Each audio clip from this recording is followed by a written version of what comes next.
Meanwhile, some frustrated travelers say they're rethinking their travel plans for the busy Canada Day week. It comes after WestJet suspended flights from Hamilton to Atlantic Canada. The major airline says flights to Halifax and St. John's, Newfoundland will be suspended starting next month. Jason Gadola joins us live tonight with more. Good evening, Jason.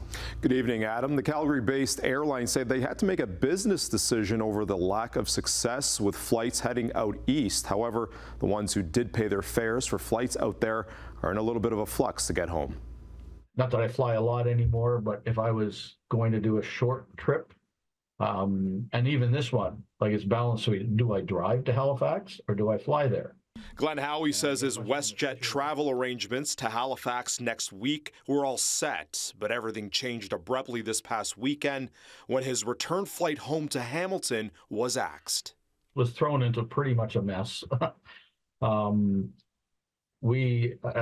again, so now instead of flying back July 1st, I managed to get a WestJet flight from Halifax to Toronto on July 2nd.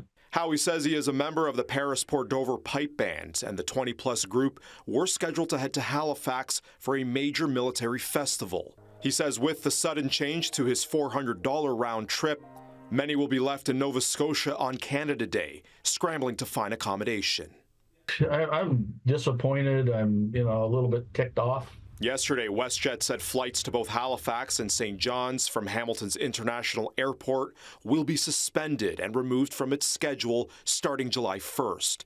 The airline says the sudden cancellations was a business decision due to its performance to Atlantic Canada. WestJet did not tell CHCH News how many of its flights to both Atlantic cities were canceled due to the change. The company does tell CHCH News in part, the decision to remove service is never taken lightly, and we understand this is disappointing news for our guests. We have provided our guests with as much advance notice as possible, either directly or through their travel agent. Impacted guests will be provided with a refund to their original form of payment. However, other travelers like Irene Drozd are feeling the impact before month's end. Yesterday, I get a message from WestJet saying, just a reminder of your flight home on Wednesday.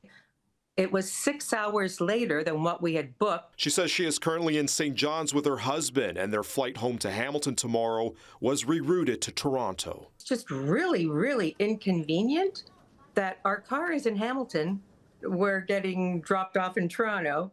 I'm sure others have got a much more horrific story. It's just inconvenient that they would do that, that's all. WestJet says their flights to Orlando, Florida will be reduced, but nonstop service to Calgary will continue. Today, Hamilton's International Airport also shared its disappointment of the changes with CHCH News and say while Hamilton is a destination for affordable travel, the industry's volatility continues to impact secondary airports in major markets.